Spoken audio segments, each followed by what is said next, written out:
Assalamualaikum warahmatullahi wabarakatuh. Halo, nama saya Derisla Putri Sakita dari Prodi S1 Teknik Lingkungan.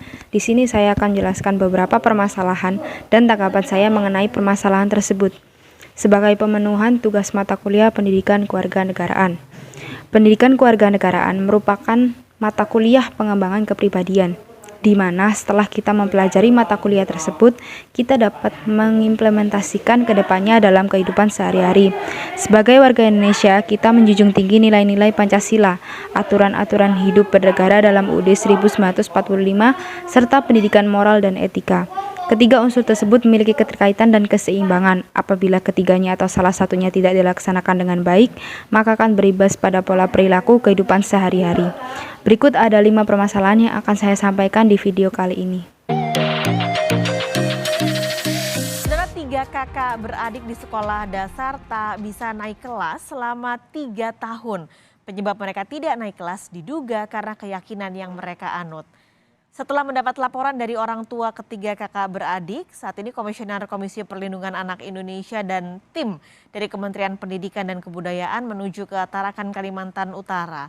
Mulai dari 2018 hingga 2021, ketiga kakak beradik ini tak naik kelas meski orang tua telah mengantongi surat putusan pengadilan yang memenangkan bahwa mereka bisa mendapat hak yang sama dalam pendidikan meski berbeda keyakinan. Di kelas pendidikan agama, mereka tak diizinkan atau dipersulit sehingga tak bisa masuk kelas. Indonesia merupakan negara dengan berbagai perbedaan dari suku, ras, dan budaya. Perbedaan itu membuat kita untuk saling menghargai, bukan saling menjatuhkan. Apa yang telah ditampilkan di video tadi menurut saya tidak sesuai dengan undang-undang dan nilai Pancasila. Apakah sebuah alasan perbedaan agama hingga harus mengorbankan pendidikan? Padahal pendidikan sendiri merupakan hak bagi semua warga negara Indonesia, terutama anak-anak. Kita tidak berhak menyamakan antara agama A atau agama B. Perbedaan agama bukanlah penghalang untuk menuntut ilmu dan meraih cita-cita. Seperti yang telah dijelaskan pada pasal 31 UUD 1945 ayat 1 dan 5, yaitu 1. Setiap warga negara berhak mendapat pendidikan.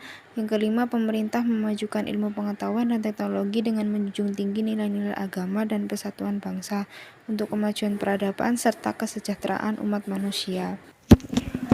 Oknum-oknum yang mendiskriminasikan tentang perbedaan agama dan menyangkut pautkan dengan pendidikan merupakan hal yang kurang tepat dan harus segera diselidiki lebih lanjut, karena pendidikan berpengaruh pada masa depan penerus bangsa.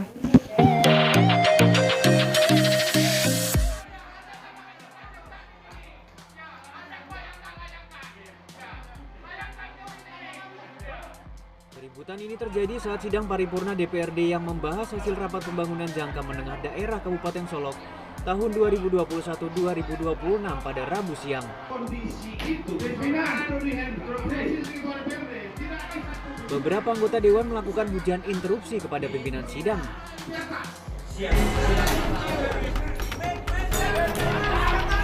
Suasana bertambah panas ketika sejumlah anggota sidang melempar asbak dan menggebrak meja sehingga memicu baku hantam antar anggota dewan.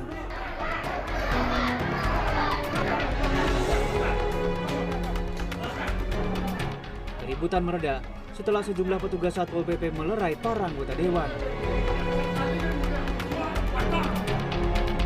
Ketua DPRD Kabupaten Solok Dodi Hendra menyebut kericuhan itu berawal dari adanya peraturan bupati yang menyebut SPT boleh diteken oleh wakil ketua. Beberapa anggota sidang kemudian menilai Dodi Hendra tidak layak memimpin sidang. Perbedaan pendapat merupakan suatu hal yang seringkali dijumpai dalam suatu diskusi. Akan tetapi, kita hidup dalam lingkungan yang menjunjung tinggi arti musyawarah mufakat. Musyawarah diadakan dengan tujuan agar suatu masalah dapat terselesaikan dan tidak terjadi perselisihan dalam perbedaan pendapat. Di dalam musyawarah juga terdapat etika dalam berpendapat maupun etika dalam mendengar pendapat. Seperti halnya dalam video yang telah ditampilkan tadi, sidang paripurna anggota DPRD berujung ricuh karena pemimpin sidang tidak mau mendengarkan interupsi dari peserta. Menurut saya, pemimpin sidang seharusnya mampu menjadi penengah, bukan meninggikan sifat ego dan tidak mau mendengar pendapat dari orang lain. Seperti yang telah dijelaskan pada pasal 28E ayat 3, yaitu setiap orang berhak atas kebebasan berserikat, berkumpul, dan mengeluarkan pendapat. Nilai-nilai yang terdapat dalam pasal 28E ayat 3 harus dipertahankan khususnya di era sekarang di mana wadah untuk mengekspresikan diri sangat berlimpah. Namun, perlu dipelajari terlebih dahulu tentang moral dan etika dalam berpendapat. Ratusan orang tua murid sekolah swasta di wilayah Cibinong, Bogor, Jawa Barat Selasa siang mendatangi pihak sekolah terkait penggunaan dana bernilai ratusan juta rupiah yang diduga diselewengkan pihak sekolah. Sementara seorang lurah mengamuk di salah satu sekolah menengah atas di Tangerang Selatan, Banten karena video mengamuknya ini dan juga viral di media sosial. Diduga sang lurah naik pitam karena anak titipannya tidak diterima di sekolah itu.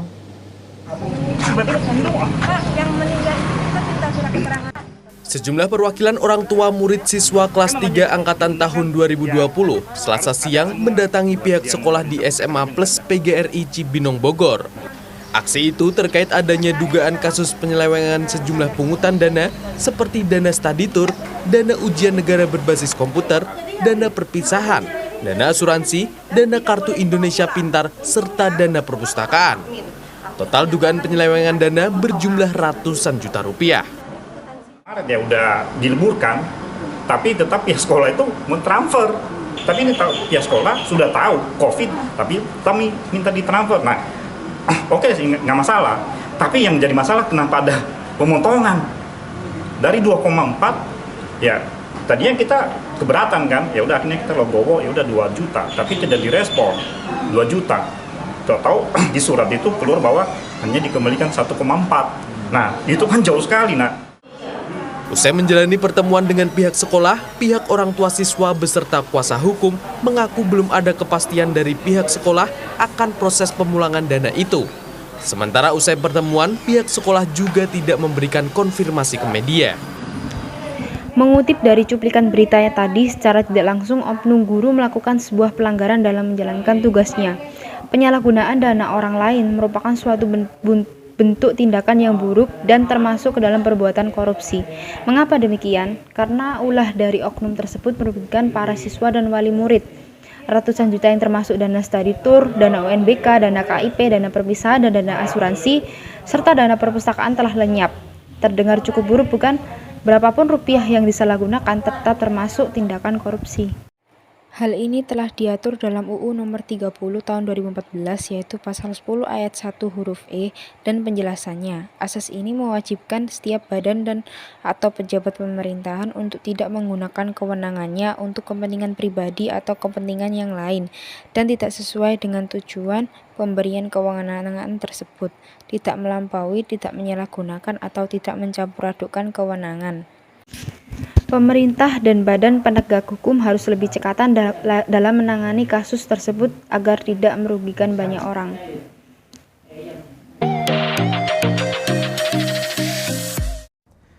Seorang pelanggar lalu lintas di Lumajang, Jawa Timur memarahi polisi karena ditilang dan didenda. Bahkan pelanggar lalu lintas tersebut memprovokasi polisi dengan perkataan bernada tinggi. Mas, ini kesalahannya nggak pakai helm. Dua-duanya nggak pakai helm. Mereka mau bayar denda maksimal. Dalam video ini terlihat perdebatan antara petugas Satuan Lalu Lintas Polres Lumajang dengan seorang pengendara motor yang sedang membonceng istri dan kedua anaknya. Petugas terpaksa menghentikannya karena tidak mengenakan helm. Saat itu petugas berusaha memberikan pemahaman kepada sang pelanggar atas kesalahannya. Namun ia justru marah-marah saat mengetahui jumlah denda tilang elektronik cukup besar. Ia juga memprovokasi petugas dengan ucapan bernada tinggi dan merekam peristiwa tersebut lalu mengancam akan memviralkannya.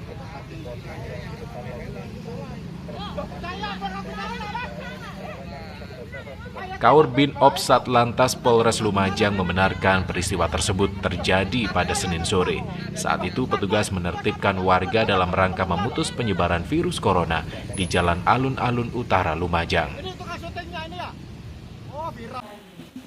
Melihat kasus tadi, sebenarnya berkendara yang aman merupakan hal yang wajib kita lakukan saat berada di jalan raya.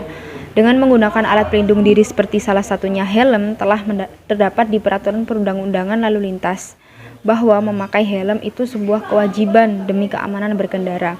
Akan tetapi masih banyak orang-orang yang lalai, entah sengaja ataupun tidak disengaja, mereka tetap melanggar peraturan tersebut. Bahkan saat mereka terkena tilang, mereka tidak ingin disalahkan dan terkesan sangat egois. Hal tersebut sudah tertuang dalam UU Nomor 22 tentang Lalu Lintas dan Angkutan Jalan yang menyebut bagi pengendara yang tidak sesuai aturan alias melanggar bisa kena denda hingga dipenjara. Pasal 291 ayat 2 berbunyi sebagai berikut. Setiap pengemudi yang membiarkan penumpangnya tidak memakai helm sebagaimana dimaksud dalam pasal 106 ayat 8 dipidana dengan pidana kurungan paling lama 1 bulan atau denda paling banyak 250.000. Melihat aturan tersebut, sudah jelas bahwa tak cuma pengemudi saja yang diwajibkan menggunakan helm saat berkendara, tetapi penting juga bagi penumpangnya.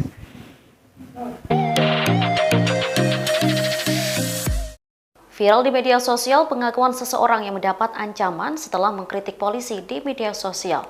Dalam unggahannya, netizen tersebut dikirimi pesan hingga ditelepon berulang kali. Terkait kejadian tersebut, Kompolnas pun buka suara. Teror tersebut dialami oleh seorang netizen dengan akun Twitter @fchkautsar yang mengaku mendapatkan aksi teror setelah mengkritik Polri di akun media sosialnya. Ancaman tersebut berupa kekerasan hingga pembunuhan tak lama setelah unggahannya itu viral. Adapun kritik yang disampaikannya berkaitan dengan membandingkan perilaku satpam bank swasta dengan anggota polisi. Ia menyatakan satpam bank swasta dinilai jauh lebih sopan dan santun dibandingkan personel Polri. Dikutip dari Tribunnews.com, kicauan itu pun menuai pro dan kontra di sosial media. Adapun kritik itu juga masih dalam rentang waktu yang sama terkait viralnya tagar percuma lapor polisi di media sosial. Media sosial merupakan tempat berpendapat yang lebih luas, di mana kita bisa mengekspresikan apa yang kita rasakan, kapanpun dan dimanapun. Namun, etika warga Indonesia dalam berpendapat di media sosial sangat kurang. Semua orang bebas berpendapat dan bertukar pikiran, namun hal tersebut harus dilakukan dengan cara yang baik dan benar. Karena media sosial memiliki rekam jejak digital yang mampu merekam apa yang telah kita ketik dan unggah di dalamnya. Seperti yang terjadi pada salah satu cuitan di Twitter tadi yang menyinggung oknum serta membandingkan dengan oknum yang lain. Kebebasan berekspresi yang dijamin dalam Pasal 28 Undang-Undang Dasar 1945, UU Nomor 39 Tahun 1949 tentang HAM Pasal 14 dan 32 telah mewujud dalam kehidupan keseharian masyarakat. Semua orang, baik sebagai individu maupun wakil komunitas organisasi, seakan bisa mengekspresikan apa saja yang ada di dalam benaknya. Media pun seakan memperoleh ruang yang begitu besar untuk mempublikasikan apa saja yang dikehendaki. Kebebasan berekspresi dan mengkritik di media sosial menjadi koreksi bahwa etika dan moral harus diajarkan sejak dini agar generasi yang akan datang mampu menggunakan media sosial dengan baik dan benar. Dan tidak melupakan pasal 27 ayat 3 di UU nomor 11 tahun 2008 tentang ITE. Berikut tadi merupakan 5 contoh permasalahan yang menyimpang dari nilai-nilai Pancasila dan UUD 1945. Semoga video ini bermanfaat bagi kita semua. Sekian dari saya, kurang lebihnya mohon maaf. Wassalamualaikum warahmatullahi wabarakatuh.